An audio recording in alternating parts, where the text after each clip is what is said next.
from 4x5 Photography.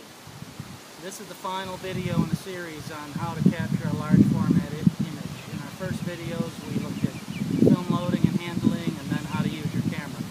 Today we're going to capture an image of this beautiful, pristine spring thread river. It's an overcast day, so the sky is like a big light box for us. We're going to go through all of the steps, all of the workflow necessary to do it, so I hope you'll watch and work with me as we capture this beautiful location in the picture.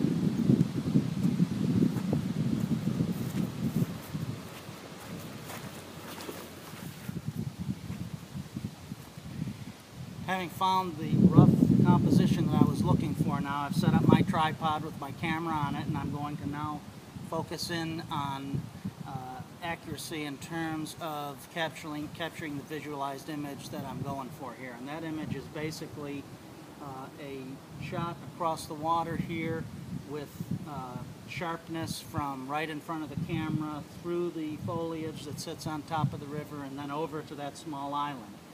So I want a plane of sharp focus that's going to go right across the water, rise a little to the top of that island over there, and now I'll set up my camera and adjust it with front tilt and sharp focus to get that image.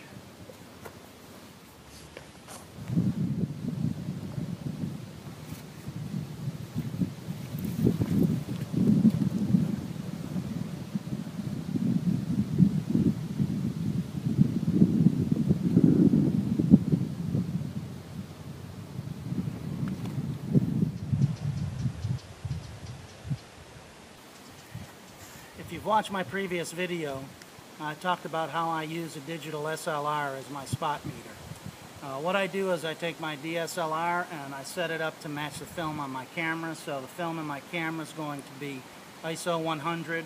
I've decided to shoot at f8. Even with the tilt on the camera, I still want a lot of depth of field because I just want a sharp picture, as I said, running from where the image starts in front of the camera out to an island that's out there and catch everything in a plane of sharp focus.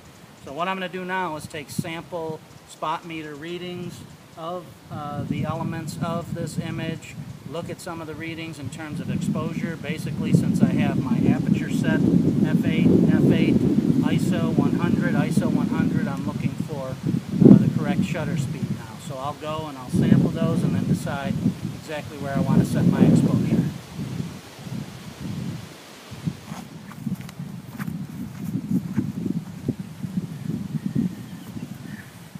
So I've determined my exposure, f8, ISO 100 as I said, and in looking at the scene here I've settled on a shutter speed of an 80th of a second. So now I'm going to load my film, set my shutter, and then capture the image.